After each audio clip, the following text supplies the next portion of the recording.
இன்றே சப்ஸ்கிரைப் செய்து உங்கள் ஃபேவரட் ஷோகளை காணுங்கள். நான் ஒன்னு கேட்டா தப்பா எடுத்துக்க மாட்டீங்கல்ல? சொல்லுங்க. நீங்க கோவப்பட மாட்டேன்னு சொன்னா நான் கேக்குறேன். கேளுங்க வெற்றி.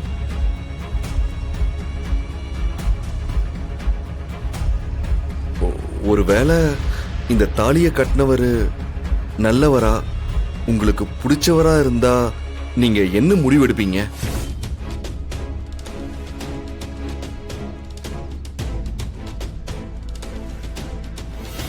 என்ன முடிவெடுக்கணும்னு சொல்றீங்க வெற்றி? இல்ல, நான் யதார்த்தமா தான் கேட்டேன் மேடம். நீங்க தான் சொல்லணும். என் கண்ணுக்கு முன்னாடி என்ன நேருக்கு நேர் சந்திக்க தயங்குறவன், தைரியம் இல்லாத ஒருத்தன், எனக்கே தெரியாம நான் ராத்திரி தூங்கிட்டு இருக்கும் போது எனக்கு தாலி கட்டியிருக்கான். அவன் எப்படி வெற்றி நல்லவனா இருக்க முடியும்? இல்ல மேடம், அது வந்து இல்ல வெற்றி, அவன் ஊருக்கு வேணா நல்லவனா இருக்கலாம், ஆனா எனக்கு அவன் கெட்டவன் தான்.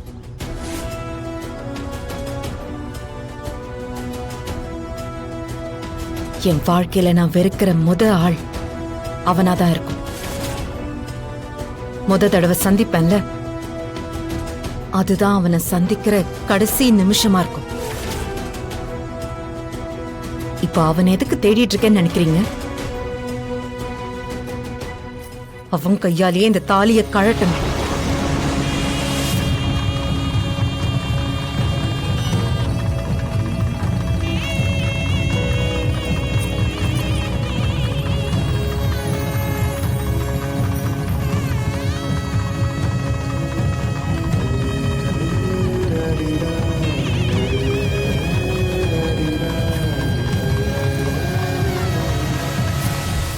அவனை ஊர் முன்னாடி நிக்க வச்சு தண்டனை வாங்கி கொடுக்கணும்.